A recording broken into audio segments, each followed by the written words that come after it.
Глава 147. Селянь должен был защищать Хуачена и не мог отвлекаться. А Пэймин, очевидно, не представлял никакой опасности для оружия, которое знало его лучше кого-либо иного, как вдруг послышалась ругань Мингуана: «Проклятый варвар! Ты не можешь не бить по мечу, когда я наношу удар». Попал мне по руке Кэмо, однако, вообще не удостоил его вниманием. Видя, что между ними намечается конфликт, Селянь схватился за Пэймина. «Генерал Пэй, Кэмо наверняка не верит, что вы не питаете к нему враждебности. Нужно его задобрить. Скорее сложите пальцы на обеих руках вместе, перекрестите запястья над головой, затем опустите вниз и разведите в стороны. Это общеупотребительный жест его народа, просьба о примирении. В любом случае, лучше первым делом выразить ему наши благие намерения, чтобы он успокоился». Пэймину просьба показалась странной.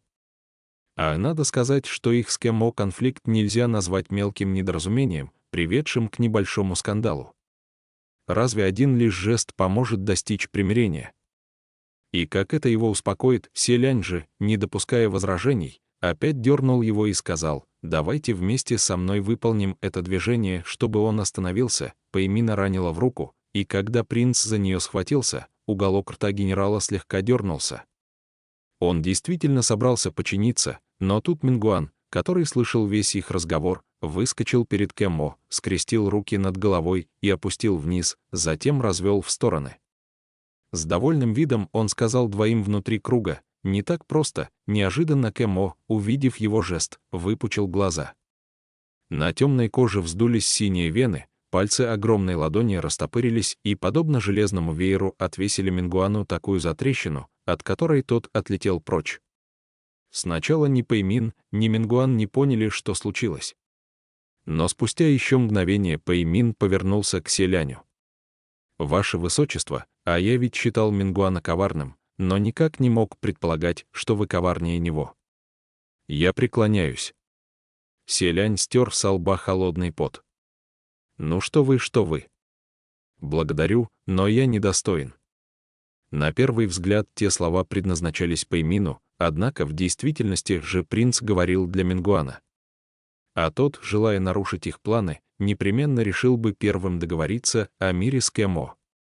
Вот только жест, который описал Селянь, означал вовсе не примирение, а вызов. К тому же самый агрессивный вызов на языке Баньюэ, по смыслу примерно равный: «Отрежу твою собачью голову, надругаюсь над твоей женой, вырежу всю твою семью и раскопаю могилы предков». Было бы весьма странно, если бы Кэмо не разъярился, увидев подобное. В иной ситуации Мингуан, услышав Селяня, мог бы усомниться в правдивости слов принца, но дело не терпело отлагательств, да и Пэймин уже почти что поднял руки над головой. У Мингуана не оставалось времени на долгие раздумья, поэтому он попался на уловку. Впрочем, отлетев прочь от удара Кэмо, Мингуан сразу же все понял и хотел было спасти ситуацию, но незнание языка не позволило ему этого сделать. К тому же он инстинктивно перешел на крик, поэтому с виду казалось, что он осыпает Кэмо бранью. Мингуан испробовал несколько других жестов, к примеру, малый поклон или большой палец вверх, которые, однако, выглядели совсем неискренне, равно как пытаться попросить прощения у человека, которого только что обругал последними словами. Несмотря на все попытки, ему досталось еще сильнее. Кроме того, Кэмо все-таки знал некоторые примитивные ругательства центральной равнины, которые успевал применять, отвешивая удары, и Мингуан тоже стал выходить из себя, драка становилась еще более яростной. Пэймину даже захотелось подбодрить их криками. Мингуан же, бросив взгляд в его сторону, закипел от гнева и вдруг помахал рукой в сторону Кэмо, указал на себя, затем на людей внутри круга, а потом показал тот же самый оскорбительный жест по отношению к ним. Кэмо и впрямь остановился, затем хмуро спросил: «Так ты это мне или им?» Селянь понял, что дело плохо, но все же не решился безрассудно открывать рот, поскольку не был уверен, удастся ли ему договориться с Кэмо. Мингуан схватился за возможность изменить ситуацию и продолжил старательно строить свирепые гримасы и повторять жест в сторону Пэймина, затем смотрел на Кэмо и вновь становился спокойным. По его взгляду и выражению после нескольких повторений Кэммо все-таки понял, что тот имеет в виду. У них общий враг, Мингуан, и Кэммо пришли к согласию и вновь принялись атаковать магическое поле. Мысли закружились в голове селяня. Он сделал глубокий вдох и громко выкрикнул на языке Баньюэ: «Младший генерал Пэй». Баньюэ, едва Кэммо услышал имена, тут же застыл и грозным тоном спросил: «Эти двое тоже неподалеку?» Селянь не ответил, только продолжил кричать: «Младший генерал Пэй». Баньюэ. «Здесь Кэммо, ни в коем случае не приближайтесь, скорее бегите. И больше не возвращайтесь». Эти крики, разумеется, заставили Кэммо решить, что те двое действительно где-то рядом, а Селянь пытается их предупредить, чтобы поскорее спасались. Кэммо тут же взъярился: «Не так быстро!» и бросился прочь. Мингуан прокричал ему вслед: «Эй, здоровяк! Ты куда? Он наверняка тебя провел, вернись!» Однако Кэммо уже был далеко.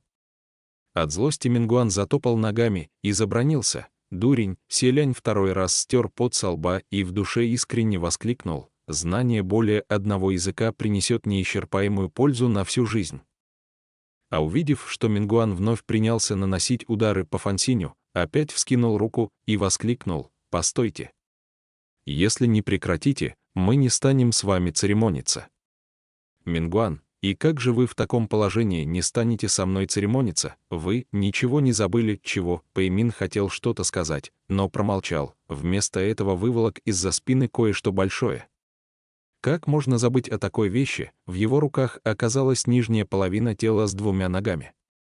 Взгляд Мингуана сразу посуровил.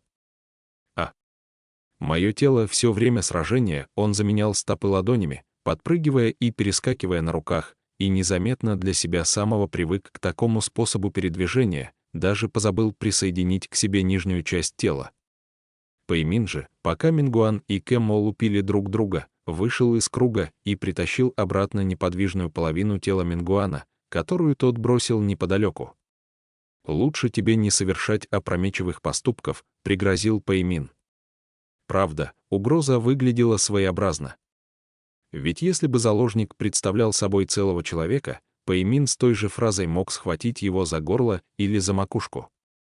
В таком случае зрелище возымело бы больше действия, стало бы ясно, что угроза — не пустые слова. Но сейчас у него в руках находилась лишь половина тела. Куда же положить руки, чтобы картина не представлялась неловкой, но при этом повлияла на противника? Не придумав ничего лучше, Пэймин наступил ему на ногу. «Мингуан, ты со мной шутки вздумал шутить?» Также посчитав происходящее несерьезным, Селянь деликатно заметил: «Генерал Пэй, наступить на ногу как-то неубедительно. Не могли бы вы заставить его решить, что вы схватили его за что-то жизненно важное? Ваше Высочество, вам легко говорить. Считаете, я бы стал наступать ему на ногу, будь у меня желание совершить иной, бесстыжий и подлый поступок? Может, вы тогда сами схватите его за что-то жизненно важное. В общем, никто из них не хотел ни за что хвататься». Селянь сказал: «Ну ладно. Тогда поступим иначе». Посовещавшись, они схватили каждый по ноге Мингуана. Теперь угроза стала более реальной и не такой неловкой. Селянь сказал: «Прошу вас отступить, иначе, боюсь, ваше тело будет сломано еще раз». Мингуан ответил с холодной усмешкой: «Ха! Вы и впрямь решили, что моя нижняя половина тела бесполезна?» Селянь ощутил волну убийственной ци, которая распространилась от ладони. Принц сразу отдернул руку и предостерег: «Генерал Пэй, осторожно!» Ранее неподвижные ноги, когда никто такого не ожидал, отвесили пару пинков. Пэймин тоже успел отбросить ногу прочь, так ему удалось избежать удара летящего со свистом острого лезвия. Ноги перекувырнулись в воздухе и приземлились на одно колено, затем медленно выпрямились, стоя сами по себе. Вышло весьма проворно, даже воинственно, и Селянь не удержался от похвалы: «Хорошо». Однако сразу же исправился: «Нехорошо, что же тут хорошего?» Он ведь побеспокоился об установке защитного поля именно для того, чтобы Мингуан не мог приблизиться к ним. Теперь же просто замечательно. Верхняя часть Мингуана осталась снаружи, но нижняя оказалась в круге. Пэймин тоже прозрел: «Мы попались». Некоторые подобные Мингуану демоны, разделенные на две половины, могли шевелить только той частью, где находилась голова, иные же — обеими. Пэймин не мог сразу определить, к какому виду относится Мингуан, но, видя, что нижняя половина ужасно тяжелая и не пошевелилась, даже когда на нее наступили, решил, что к первому. Должно быть, то было намеренное притворство. Снаружи круга Мингуан хлопнул в ладоши и засмеялся. Так и есть. Вот что значит пустить волка в дом, теперь добраться до вас, что поймать в кувшине черепаху, проще простого. Сейчас из троих находящихся в круге Хуачен пребывал в медитации, приближаясь к критическому моменту превращения. Пэймин лишился меча, сломанного Мингуаном, а Селянь использовал Фансинь в качестве замка, запечатавшего магическое поле. Оба остались безоружными, и принцу пришлось принять решение. Эмин, изогнутая сабля, лежавшая в стороне ненужным грузом, немедля вскочила и прилетела прямо в руки Селяня. Принц сжал рукоять в ладони и бросился в бой. Нижняя половина Мингуана отвесила пинок, но встретилась с лезвием Эмина, отчего отступила на пару шагов, едва не вылетев за пределы круга. Сам же Мингуан чуть изменился в лице, по всей видимости, испугался.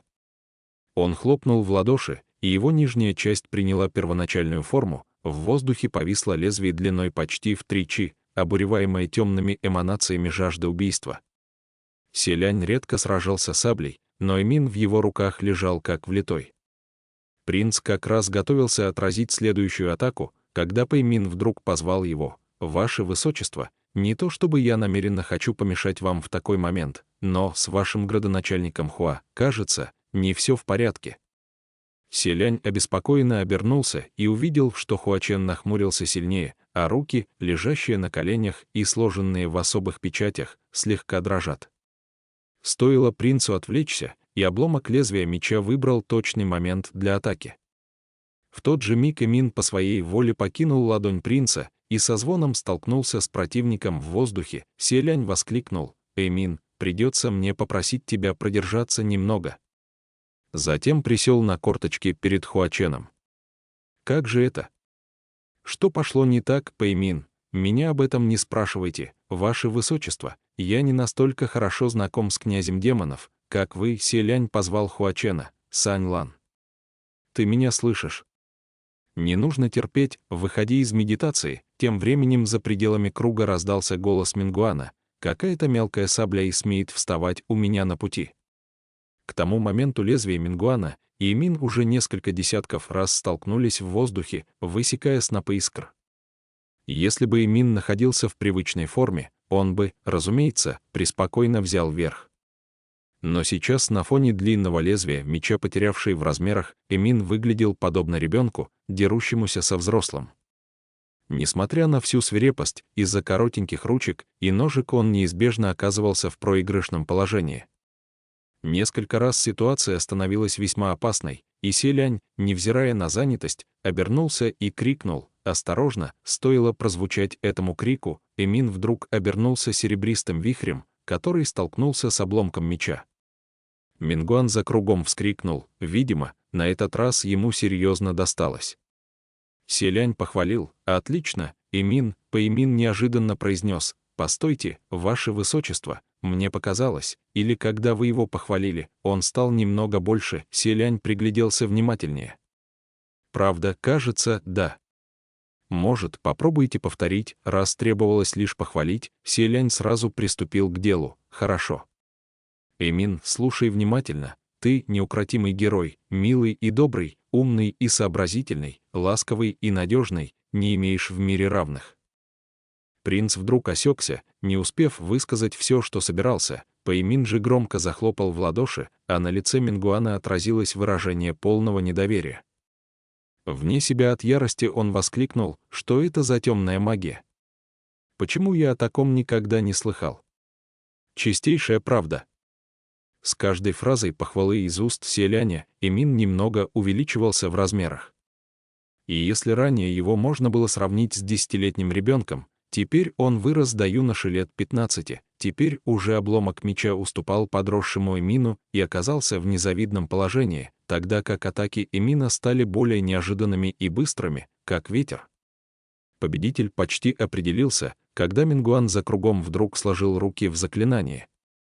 Пэймин увидел это и воскликнул: «Плохи дело». Он передал все магические силы своей нижней половине, и действительно, черная ци вокруг обломка лезвия обернулась густой завесой, которую не рассеять, и отразила атаку, отбросив саблю прочь. Эмин отлетел и вонзился в землю. Селянь поспешно выдернул его за рукоять и спросил: «Ты в порядке, Пэймин?» «В порядке». «Смотрите». С такими словами он взял Эмина из рук принца.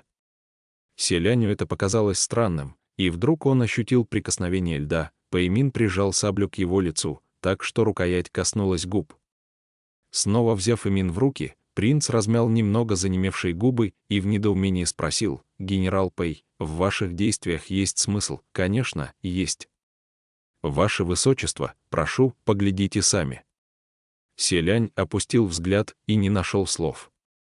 Эмин действительно сделался еще длиннее. Мингуан, не в силах больше этого выносить, забранился: «Чтоб тебя, а это что за темное искусство? Показывайте уж сразу все, на что способны, Селянь, честное слово, я и сам хотел бы знать, как так получается». Воспрянувший духом, Эмин подпрыгнул в воздухе и вновь атаковал обломок Мингуана. Сабля и меч сцепились в неустанной схватке. Селянь вновь повернулся к Хуачину, Пэймин же обратил взгляд к лежащему неподалеку Мингуану. Сейчас он отдал все силы нижней половине для битвы с Эмином, и угроза от верхней половины заметно снизилась. Это заметили все, и Пэймин уже вознамерился выйти из круга, чтобы обезвредить врага, когда послышался звук тяжелых шагов. Обратно прибежал Кэмо, который со злостью взревел: «Ты, коварный заклинатель центральной равнины, снова мне солгал. Чтоб тебе всю жизнь мусор собирать». Их здесь нет, Селянь и не надеялся надолго отвлечь Кэмо, и все же тот вернулся раньше, чем принц предполагал. Теперь ситуация вновь стала критической. Мингуан страшно обрадовался и, указав на Фансинь, воскликнул: «Здоровяк, скорее! Сломай этот меч, разрушь магическое поле, и людям в круге некуда будет деться». Но Кэмо и без его напоминаний ударил ладонью по Фансиню, так что меч наклонился еще на 2 цуня. Еще удар, еще 2 цуня. Еще удар, и Фансинь упал. Защитное поле все-таки оказалось разрушено, обломок меча бросил сражаться с Эмином и вылетел за круг, вернувшись к Мингуану. Вернув себе нижние конечности, он вновь стал целым, прыжком поднялся на ноги, похлопал по плечу Кэмо, указал на Пэймина, затем на себя, потом на Селяня, а после снова на Кэмо. Тот понял, что это их разделение противников, кивнул в ответ и направился к Селяню и Хуачину, при этом хрустя кулаками, подобными мешкам с железным песком. Мингуан же, разминая ноги, свирепо улыбнулся: «Пэймин, ты ведь хотел сломать меня еще раз. Попытаешься?» Пэймин не ответил. Мингуан с холодной усмешкой добавил: «Генерал ломает меч, генерал ломает меч, хе-хе». Поистине прекрасная легенда. Даже такая история стала прекрасной легендой. Это доказывает, насколько слепы небеса. Я никогда не считал это прекрасной легендой. Чушь собачья. Тебе, как никому другому, должно быть известно, сколько ты убил подчиненных и собратьев, что так долго следовали за тобой. Тем временем Кэмо уже оказался прямо перед Селянем. Принц сжал в руках Эмин. Он не боялся противника, лишь немного волновался, что, если на миг отвлечется, с Хуаченом что-нибудь случится. Видя, как бегает его взгляд, Кэмо будто заподозрил неладное, сказал: «Не думай меня провести, я больше не попадусь, чтобы ты не сказал, я не обманывал тебя. Бань Юэ и младший генерал Пэй в самом деле были неподалеку, просто убежали, когда я их предупредил». Бань Юэ, что ты здесь делаешь?» Кэмо разъярился: «Ты меня за дурака принимаешь?» На такую глупую уловку, как вдруг откуда-то сверху раздался голос. Кэмо голос был очень знакомым и говорил на языке Баньюэ. Кэмо поднял голову и увидел, что ему в лицо летит клубок чего-то фиолетово-красного. В тот же миг здоровяк переменился в лице и, закрыв голову руками, взревел: «Пошли прочь!» На него падали ядовитые твари, что обитали когда-то лишь в государстве Баньюэ, скорпионовые змеи. А той, кто наслала змей, конечно же, была советник Баньюэ. Баньюэ спрыгнула с дерева и приземлилась прямо перед селянем. «Генерал Хуа», селянь сказал Кэмо, «я же сказал, это правда, Баньюэ», но Кэмо совсем его не слушал, только орал на девушку, «ты бросила их в меня. Ты бросила в меня скорпионовых змей. Прекрасно зная, что я более всего ненавижу этих тварей, ты бросила их в меня». Баньюэ пригнулась и ответила, «Прости.